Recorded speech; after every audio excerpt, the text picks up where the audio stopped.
नमस्कार। तो आज मैं बात करना चाहता हूँ हमारा जो स्क्वाड अनाउंस हुआ है उसको लेकर जो काफ़ी लोग निराश चल रहे हैं, क्योंकि मैं ये सब चीज़ें देख पा रहा हूँ कमेंट्स के थ्रू या सोशल मीडिया के थ्रू। मतलब आप देख सकते हैं कि काफ़ी लोग जो है सिलेक्शन जो हुआ है, जो प्लेयर्स आए हैं उनसे वो नाराज़ चल रहे हैं।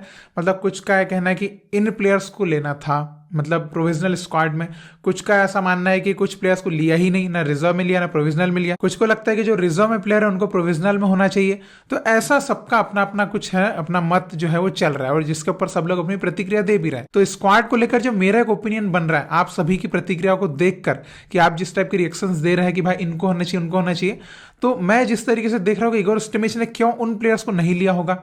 मतलब कुछ प्लेयर्स है जिनका परफॉर्मेंस बहुत अच्छा चला है लेकिन उनको ना रिजर्व में भी नहीं लिया है ना प्रोविजनल में लिया है। तो ऐसा क्यों किया होगा इगोर स्टिमिच ने? वैसे तो इसके ऊपर बोला इगोर स्टिमिच ने, ये बोला है कि वो जो है बहुत सारे यंग प्लेयर्स को नहीं खिला सकते, क्योंकि टीम की जो कोर है वो भी मजबूत होना चाहिए, जिसमें थोड़े से एक्सपीरियंस प्लेयर चाहिए जो पहले से खेल रहे हो इंडिया टीम में, क्योंकि उनके पास ज़्यादा कॉन्फिडेंस होता है। तो ऐसे प्लेयर्स की वजह से भी कई यंग प्लेयर्स उनको चांस नहीं दिया गया, उनको स्क्वाड में नहीं लिया गया। तो वही हम डिस्कशन करते हैं कि जिन प्लेयर्स को नहीं लिया गया है तो क्या ये गलत सिलेक्शन किया गया है या कुछ और खिचड़ी पकड़ी है। तो जो भी है उसके ऊपर हम पूरी डिस्कशन करते हैं, तो आप वीडियो से जो बने रहिएगा। तो देखिए, सबसे पहला नाम जो निकल के आ रहा है, जो सबकी जुबान पर है, कि विशाल कैथ को क्यों नहीं लिया। ये मेरा भी एक बहुत बड़ा, मैं भी इस चीज़ से बिल्कुल आपके साथ सहमत हूँ कि विशाल कैथ को क्यों नहीं लिया, आपने अमरिंदर सिंह को क्यों लिया। तो यहाँ पर अब सिंपल सी एक चीज़ आप समझ सकते हैं, अमरिंदर सिंह को उन्होंने एक्सपीरियंस पे लिया है, ठीक है, कि उनके पास ज़्यादा एक्सपीरियंस है कंपेयर टू विशाल कैथ, ठीक है। अब ये, लेकिन मैं फिर भी थोड़ा सा यहाँ पर मैं बिल्कुल आप कह सकते हैं कि मैं थोड़ा सा भाई इस चीज़ से तो नाराज़ हुआ, क्योंकि अमरिंदर सिंह का परफॉर्मेंस इस सीज़न नहीं चला है।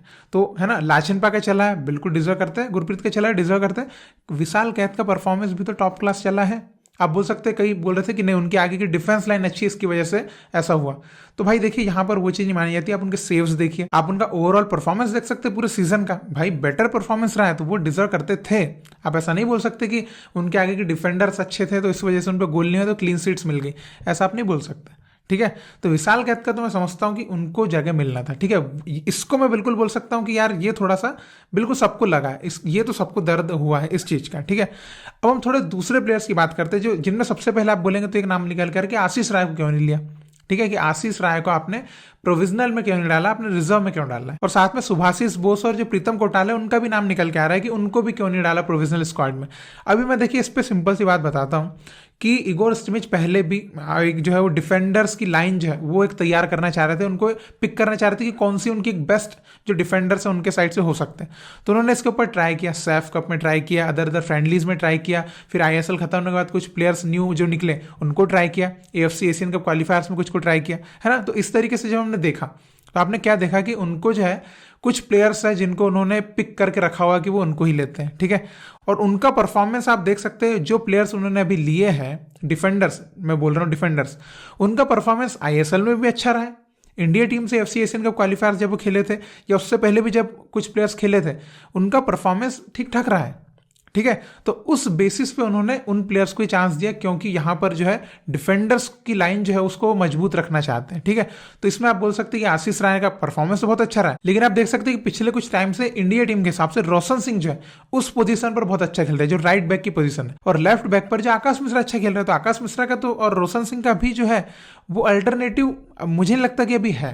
आप ये जरूर बोल सकते कि आशीष राय को लिया जा सकता था प्रोविजनल स्क्वाड में, मैं उसके लिए सहमत हूं, लेकिन अभी उनको नहीं लिया है तो अभी सिलेक्शन गलत हुआ, आप ये बिल्कुल नहीं बोल सकते। सिलेक्शन कैसे गलत हुआ आप बताइए। रोशन सिंह का परफॉर्मेंस का बेकार रहा है, इंडिया टीम से और आईएसएल दोनों जगह पे देखिए क्या परफॉर्मेंस बेकार रहा है, नहीं रहा, अच्छा रहा है। फिर उसके आप देखिए अदर डिफेंडर्स भी जो लिया, सना सिंह लिए, राहुल भेके लिए, ठीक है, इनका परफॉर्मेंस आप बोलिए पूरे सीजन का, या इंडिया टीम से भी आप बोल सकते हैं क्या बेकार आपको दिखा है अभी पिछले कुछ टाइम में? अगर आप बोलेंगे तो मुझे तो नहीं दिखा। तो ऐसा बोल नहीं सकते कि सिलेक्शन प्रोसेस गलत हुई है, सिलेक्शन गलत हुआ है। आप ये जरूर बोल सकते कि आशीष राय को लेना चाहिए था, उनका परफॉर्मेंस थोड़ा सही रहा है, पिछले सीजन भी सही रहा था, सब बोल सकते पिछले सीजन में काफ़ी चीज़ें आई थी कि उनको क्यों नहीं लिया। लेकिन यहाँ पर जो है अगर उनसे बेटर उनके पास प्लेयर आ रहा है तो तो इगोर स्टिमिच ने उनको ट्राई किया। अभी आप यहाँ पर मुझे ऐसा बिल्कुल मत बोलिएगा कि मैं इगोर स्टिमिच के साइड पे खड़ा हूँ। देखिए मैं किसी के साइड वाइड पे नहीं खड़ा हूँ, मैं उस चीज़ को जो समझ रहा हूँ, जो मेरी नज़रों से मैं वो चीज़ बोल रहा हूँ, क्योंकि आपकी नज़रों से आप भी कुछ समझ रहे हो तो आप रिएक्शंस दे रहे हो, ठीक है। तो वैसे मैं मेरी नज़रों से समझ रहा हूँ। और जो स्टॉपर का कॉम्बिनेशन आप पहले भी देख चुके हैं, अनवर अली और संदेश झिंगन का, आपने देखा कि उससे हमको रिजल्ट कितने पॉजिटिव मिले। अच्छा खासा डिफेंस लाइन हमारा जो मेंटेन हुआ है। और जो एक न्यू एडिशन है ना अपने मेहताब सिंह का, तो आप देख सकते हैं मेहताब सिंह का इस सीजन जो परफॉर्मेंस है वो बहुत ही एकदम है ना एक तरफा निकल के आया है। तो जिसको मे बी, और हमारे पास एक चीज की क्या कमी है, हमारे पास स्टॉपर में जो है वो अक्सर कमी दिखती है। तो उस बेसिस पर आप बोल सकते हैं कि मेहताब सिंह एक ऑप्शन के रूप में बिल्कुल रखे जा सकते थे प्रोविजनल स्क्वाड में, तो उनको रखा है।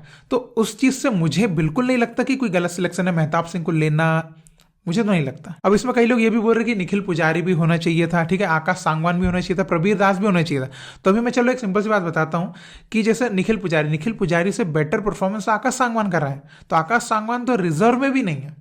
अब एक सिंपल सी बात बताना चाहूंगा, तो बोलिए, तो आकाश सांगवान तो रिजर्व स्क्वाड में भी नहीं लिया। तो आकाश सांगवान का परफॉर्मेंस आप बिल्कुल बोल सकते हैं आई लीग में भी बहुत अच्छे खेले थे पिछले सीजन, और इस साल आईएसएल में बहुत अच्छा खेले। लेकिन देखिए यहाँ पर जो है ना इंडिया टीम में एक जो कॉन्फिडेंस वाली बात होती है, तो वाले जो प्लेयर से पहले से अवेलेबल है, तो इसलिए मुझे लगता है कि आकाश सांगवान को नहीं लिया गया होगा, क्योंकि जैसा इगोर स्टिमिच ने खुद से एक स्टेटमेंट भी दिया है। और बात रही अगर प्रबीर दास की, तो कि प्रबीर दास का परफॉर्मेंस अगर आप बोलेंगे पिछले कुछ मैचेस में बहुत अच्छा चला है, लेकिन वो जो एक बात आती है ना कि इंडियन टीम के, क्योंकि मैंने पिछले कई सीजन में देखा प्रबीर भाई का परफॉर्मेंस बहुत अच्छा खेले है वो, मतलब नो डाउट। और इंडिया टीम बिल्कुल कभी कभी ऐसा लगता है कि इंडिया टीम में खेलना चाहिए यार उनको भी। तो प्रबीर भाई को इंडिया टीम के हिसाब से मैं थोड़ा सा मतलब डाउटफुल रहता हूं मैं तो, मतलब कि देखिए उनके साइड से मैं काफी मिस्टेक्स देखता हूं जब आईएसएल में जब वो खेलते हैं, काफी देखता हूं। और देखिए मैं इसमें ये मत बोलिएगा, प्रबीर भाई मुझे बहुत पसंद है, पहली बात तो मैं बताना चाहूंगा, लेकिन फिर भी मैं बोल रहा हूं क्योंकि वो चीज मेरे को दिखती है, तो वो चीज मेरे रोशन के साइड से थोड़ी कम दिखती है, आशीष राय के साइड से भी कम दिखती है, बिल्कुल मुझे कम दिखती है वो, तो वो चीज मुझे लगती है। और देखिए अभी डिफेंडर्स का तो एक सेट हो चुका है, वो जो डिफेंडर्स मिल चुके हैं इगोर स्टिमिच को कि जो एशिया कप में है ना, एशिया कप के लिए रेडी है, वो मिल चुके हैं, मुझे ऐसा लगता है। तो वो एक आशीष राय जैसे प्लेयर का उन्होंने नाम रिजर्व में डाला कि हाँ अगर जरूरत होगी तो लिया जा सकता है। तो ऐसा देखिए डिफेंडर्स के हिसाब से मुझे ये लगता है। अब हम चलते थोड़ा सा मिडफील्डर्स की तरफ। तो मिडफील्डर्स में मैं देख पा रहा था कि कई लोग जो हमारे बोल रहे थे अनिरुद्ध थापा को क्यों लिया गया, अनिरुद्ध थापा का परफॉर्मेंस उतना अच्छा नहीं लगा है सबको, ठीक है।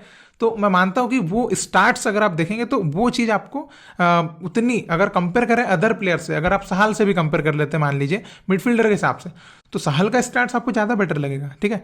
तो मे भी आप बोल सकते हैं कि हाँ सहल को क्यों नहीं लिया, लेकिन आप देखिए सहल की पोजीशन आप देखिए, अगर आप इंडिया टीम में देखते हैं कि सहल एज अ मिडफील्डर ज्यादा खेल रहे हैं या वहां पर उनको ऐसे एक स्ट्राइकर जो सब्स्टिट्यूट में एज ए स्ट्राइकर खिलाया जाता है, ठीक है। तो उनका एक जो रोल है वो तो उनको खिलाया नहीं जाता, केरल ब्लास्टर्स तक में उनका जो रोल एक्चुअल है वो उनको नहीं खिलाया जाता सही से, ठीक है। उनको एक अदर ही पोजीशन के हिसाब से बना दिया गया है, और जिस पोजीशन के हिसाब से सहल को खिलाया जाता है उस पोजीशन पर प्लेयर्स हैं इंडिया में, ठीक है। तो सहल को मुझे ऐसा लगता है कि इसलिए जो है वो प्रोविजनल में नहीं डाला गया उनको। और अनिरुद्ध थापा देखिए एक प्रॉपर जो मिडफील्डर है वो है, ठीक है, और पहले भी वो खेल चुके हैं, एक्सपीरियंस उनके पास, इंडिया टीम का कॉन्फिडेंस उनके पास है। लेकिन मे बी मैं इससे बिल्कुल सहमत हूँ कि अनिरुद्ध थापा का परफॉर्मेंस उतना ओवरऑल देखेंगे इस सीजन का, तो स्टार्ट्स जो कहते हैं या उनका ओवरऑल बोलेंगे तो वो बिल्कुल नहीं दिखा, मैं सहमत उससे। लेकिन यहाँ पर बात फिर से वही आती है कि इगोर स्टिमिच का जो स्टेटमेंट उन्होंने दिया है कि वो कोर जो है, कोर को मजबूत रखना चाहते हैं, उनकी जो पहले से कुछ प्लेयर्स है जो थोड़ा सा कॉन्फिडेंस एक्सपीरियंस है उनको खिलाना चाहते हैं, क्योंकि एशिया कप के हिसाब से देख रहे हो टीम को, नॉट फॉर ये ट्राई नेशन सीरीज के हिसाब से। तो कुछ प्लेयर्स जिनको लगता है कि जिनको ट्राई कर सकते हैं उनको उन्होंने चांस दिया है, ठीक है, इस तरीके से। अब इसमें जैसे कुछ नाम निकल के आ रहे थे, नंदा कुमार को क्यों नहीं लिया, महेश को क्यों नहीं लिया, ठीक है, ये भी नाम निकल के आ रहे हैं। तो इसमें फिर सेम वही वाली बात आती है कि कोर पुराने प्लेयर्स, क्योंकि देखिए उस पोजीशन पर आप देखिए जैसे नंदा कुमार की बात करें या महेश सिंह की, ठीक है, विपिन सिंह लालंजू छांगटे, ठीक है, ये वो मतलब ये पोजीशन है। अब आप देखिए खुद ये जो दो प्लेयर की केमिस्ट्री आपने देखी है मुंबई सिटी के लिए, या पहले भी इंडिया टीम के लिए खेल चुके हैं, ठीक है। तो ये जो दो प्लेयर्स हैं ये ज्यादा इफेक्टिव हो सकते हैं, मुझे ऐसा लगता है। देखिए महेश सिंह बिल्कुल हो सकते थे प्रोविजनल स्क्वाड में, अगर आप नंदा कुमार के हिसाब से कंपेयर करें तो महेश सिंह को तो बिल्कुल ही होना चाहिए था, ठीक है, प्रोविजनल स्क्वाड में, ऐसा बिल्कुल बोल सकते हैं, क्योंकि बहुत अच्छा परफॉर्मेंस उनके साइड से आया है। लेकिन यहाँ पर इगोर स्टिमिच कहाँ पर जा रहे हैं कि लालंजू छांगटे या विपिन सिंह जो है वो पहले से एक तो टीम के प्लेयर रहे हैं, ठीक है, उनका परफॉर्मेंस हर सीजन में एक कंसिस्टेंसी दिखी है, ठीक है। तो उस चीज के हिसाब से आप बोलेंगे तो मैं भी इगोर स्टिमिच का जो ये डिसीजन रहा है कि हाँ लालंजू छांगटे विपिन सिंह, क्योंकि उनको अगर हटाते तो फिर आप इनको डाल सकते हो ना भाई, नंद कुमार शेखर को या फिर अपना जो महेश सिंह उनको, या तो उनको हटाओ। तो क्या यहाँ पर मेन बात ये आ रही है कि सिलेक्शन प्रोसेस जो गलत होने की बात बोल रहे हैं मुझे वो ऐसा नहीं लगता, सिलेक्शन प्रोसेस गलत है। हाँ मे बी आप बोल सकते कि इनको होना चाहिए था, लेकिन उनसे बेटर अगर वो वहाँ पर उनका परफॉर्मेंस उनको लग रहा है एक स्क्रिमेज का, तो मे बी वो भी सही है, हो सकता है, ठीक है। लेकिन गलत सिलेक्शन प्रोसेस तो मैं नहीं कहूँगा। देखिए विशाल कैथ का मैं वहाँ पर मैं बिल्कुल बोलूँगा, विशाल कैथ जो है वो तो भाई बहुत अच्छा परफॉर्मेंस रहा, उनको लेना था, ठीक है। देखिए ब्रैंडन अगर आप बोलेंगे मिड में, भाई ब्रैंडन का परफॉर्मेंस चला है, सुरेश का परफॉर्मेंस चला है, ठीक है। तो आप इनको कैसे बोल सकते हैं कि ये प्लेयर अच्छे नहीं है। ग्लेन मार्टिन अच्छा खेले as a defensive mid, Jackson अच्छा खेले एज अ प्लेयर, ठीक है। अब मोहम्मद यासिर अच्छा खेले, ठीक है। अब यहाँ पर एक अपुया की बात है, तो अपुया में भी इंजर्ड चल रहे हैं शायद, वो देखिए आईएसएल के सेमीफाइनल में भी नहीं खेले थे, तो उनको तो आप यहाँ से भी आपको हटाने पड़ेगा। आशिक कुर्नियन की बात करें, उनका तो पूरा सीजन में उतना अच्छा परफॉर्मेंस रहा नहीं है, और अगर वो रहते भी है तो देखिए इंजर्ड थे, तो उनका भी नाम नहीं आया। तो वो दो प्लेयर को तो आप अलग से हटा सकते हैं, अपुया और आशिक कुर्नियन को भी इंजर्ड है, ठीक है।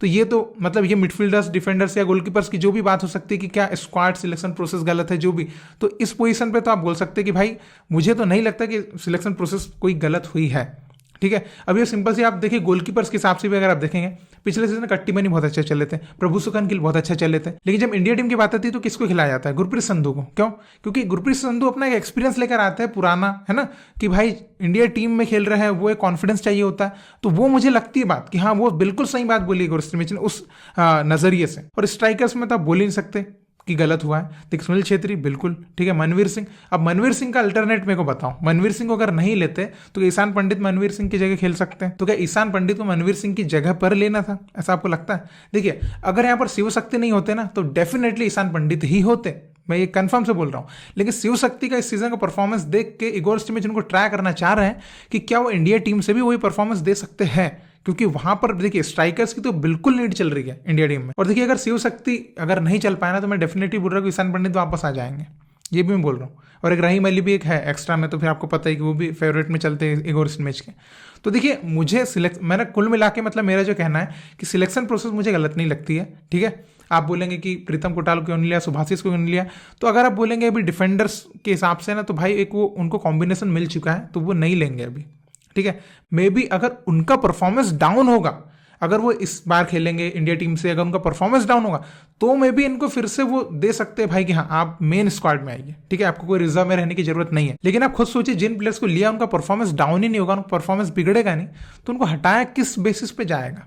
तो मुझे बिल्कुल यही लगता है कि जो प्लेयर्स को लिया है उनका परफॉर्मेंस तो सही चला है। तो यही सब जो स्क्वाड को लेकर आपके रिएक्शंस चल रहे हैं कि कंट्रोवर्शियल स्क्वाड है, बायस्ड सिलेक्शन हुआ है, तो उस चीज पर मेरी जो प्रतिक्रिया हो सकती है मैंने बिल्कुल रखी कि मुझे उतना तो नहीं लगता है, मे भी कुछ प्लेयर्स पे लगता है, लेकिन ओवरऑल देखेंगे तो उतना नहीं लगता है। फिर भी अगर आपको लगता है कि नहीं ये फिर भी गलत ही सिलेक्शन प्रोसेस हुई है, इंडिया टीम नहीं उतनी अच्छी खेलेगी, नहीं है ना, उतना अच्छे प्लेयर्स नहीं है, जो प्लेयर्स को लिया है उनसे बेटर, जिनको नहीं लिया वो उनसे बेटर थे, तो अगर आपको सच में ऐसा लगता है तो बिल्कुल आपको क्यों लगता है, कैसे लगता है, वो भी आप बिल्कुल बताइए। बिल्कुल है ना, हो सकता है मैं भी गलत हो सकता हूँ, बिल्कुल भाई, ऐसा तो है नहीं कि मैं 100% सही हूँ, मुझे सब कुछ पता है, नहीं, आपको मुझसे ज़्यादा पता हो सकता है, तो आप बिल्कुल बताइए। और मैं जानना भी चाहूँगा, और मे भी कई लोग जानना चाहेंगे जिनको ऐसा लगता है कि हाँ ये गलत सिलेक्शन प्रोसेस हुई है, तो वो भी जानना चाहेंगे, और जिनको ऐसा लगता है कि नहीं ये सही है तो वो भी जानना चाहेंगे, ठीक है। तो आप जो भी आपकी राय है आप जरूर कमेंट में लिख के बताइएगा, और इसी तरह भारतीय फुटबॉल को सपोर्ट करते रहिए। बहुत बहुत शुक्रिया वीडियो देखने के लिए। जय हिंद, जय भारत।